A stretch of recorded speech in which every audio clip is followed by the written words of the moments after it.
UN 미래 보고서에서 한국이 세계에서 가장 빨리 사라질 나라래요. 자, 여기 한번 같이 읽어볼까요? UN 미래 보고서에 따르면 한국은 세계에서 가장 먼저 지도에서 사라질 국가다. 세계 지도에서 한국이 없어지는 거예요. 인구가 사라져서.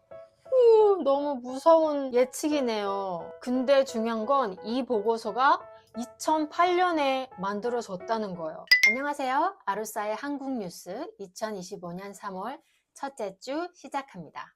오늘은 한국에 관한 좋은 소식을 갖고 왔어요. 같이 읽어볼까요? 한국 출산율 9년 만에 상승. 한국의 출산율이 9년 만에 다시 올랐어요. 2016년부터 계속 떨어지던 출산율은 2024년에는 0.75명이 되었어요. 주된 이유는 30대 초반 인구가 많이 늘었고 코로나19 이후 결혼이 늘어난 영향도 있어요. 세종시와 전남은 1.03명으로 가장 높았고 서울은 0.58명으로 가장 낮았어요. 하지만 한국은 5년째 인구가 줄어들고 있어요. 사망한 사람 수가 태어난 사람 수보다 많아서 지난해 12만 명이 자연 감소했어요. 자, 좋은 소식이죠? 아기가 더 많이 태어나고 있대요. 여러분, 결혼하고 자녀가 있어요? 아니면 아직 싱글이면 아기 낳을 계획이 있어요? 한국 출산율이 엄청 낮아요. 아기를 낳고 키우는 게 너무 힘들다는 거죠. 사회적으로나 경제적으로나. 이건 조금 심각한 문제라서 나중에 얘기해요. 9년 만에, for the first time in 9 years. 9년 만에. 연도를 읽을 때는 2016년, 2024년 이렇게 읽으면 돼요. 0.75 여기도 1.03 0.58 이렇게 읽으면 돼요. 30대 초반 나이가 30에서 33세일 때 우리는 30대 초반이라고 그래요. 30대 초반 인구가 많이 늘었대요. 보통 결혼을 30대에 많이 하거든요. 한국에서는. 20대는 거의 결혼을 안 해요. 결혼하기에 너무 빠른 나이예요. 그 다음에 코로나 이후 결혼이 늘어났대요. 많은 사람들이 결혼을 미루었다가 코로나 때문에 결혼식을 하지 않고 다 캔슬 시킨 거예요. 다 취소하고 이제 결혼을 하는 거예요. 그래서 아기가 늘어났군요. 가장 높았고 the highest, 가장 높았고 가장 낮았어요. the lowest, 가장 낮았어요. 서울이 출생률이 가장 낮대요. 그 말은 서울에 사는 사람들이 뭔가 삶이 쉽지 않다. 아기를 낳아 기르기가 힘든 환경이다. 를 말하고 있는 거겠죠. 결혼을 하고 남편과 아내가 같이 일을 하면서 아기를 낳아 살기가 쉽지 않은 거예요. 5년째, 5년 연속으로 지금이 2025년이니까 2020년부터 2025년까지 연속으로 5년째 인구가 줄어들고 있어요. 많은 사람이 죽고 하지만 그만큼의 아기가 태어나는 게 아니라 적은 수의 아기가 태어나니까 인구가 줄어드는 거예요. 그래서 UN 미래 보고서에서 한국이 세계에서 가장 빨리 사라질 나라래요. 자, 여기 한번 같이 읽어볼까요?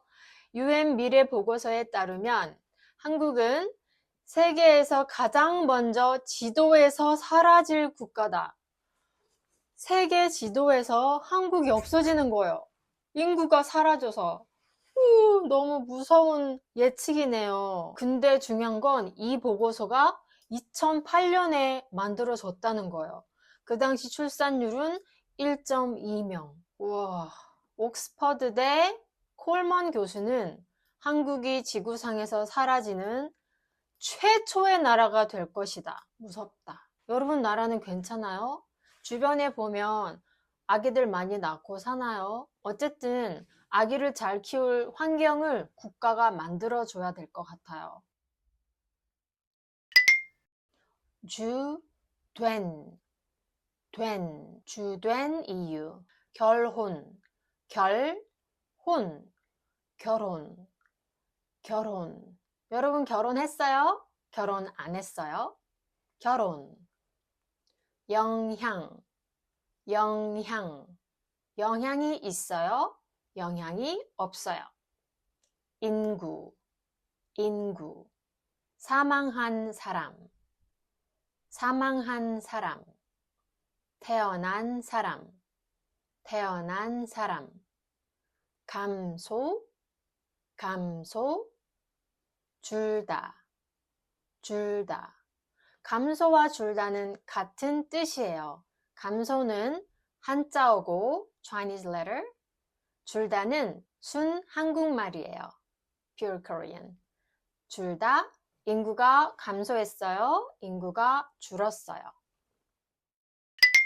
대화. 뉴스 봤어? 한국 출산율이 9년 만에 올랐대. 진짜? 완전 희망적인 뉴스인데? 응, 다행이야. 왜 그런 거야?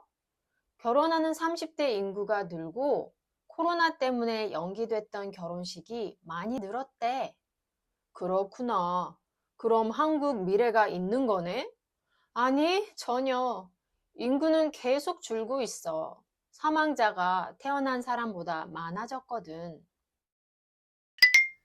정상 속도로 읽어볼게요. 출산율 9년 만에 상승.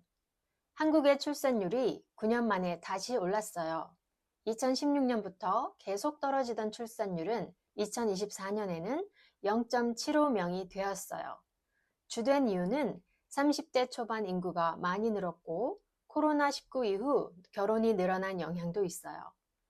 세종시와 전남은 1.03명으로 가장 높았고 서울은 0.58명으로 가장 낮았어요. 하지만 한국은 5년째 인구가 줄어들고 있어요. 사망한 사람 수가 태어난 사람 수보다 많아서 지난해 12만 명이 자연 감소했어요. 여러분, 제가 관련된 뉴스 링크를 디스크립션에 둘 테니까 한번 들어보세요. 자막도 같이 되어 있어서 아마 이해하기가 좋을 거예요. 뉴스 봤어? 한국 출산율이 9년 만에 올랐대. 진짜? 완전 희망적인 뉴스인데? 다행이야. 왜 그런 거야? 결혼하는 30대가 늘고 코로나 때문에 연기됐던 결혼식이 많이 늘었대. 그렇구나. 그럼 한국 미래가 있는 거네? 아니, 전혀. 인구는 계속 줄고 있어. 사망자가 태어난 사람보다 많아졌거든. 어때요, 여러분? 많이 사랑하고 결혼하고 아이도 많이 낳읍시다. 이상 아루싸 뉴스였습니다. 안녕. 아니에요. 하고 싶은 대로 하고 사세요. 아이를 낳는 건 개인의 자유.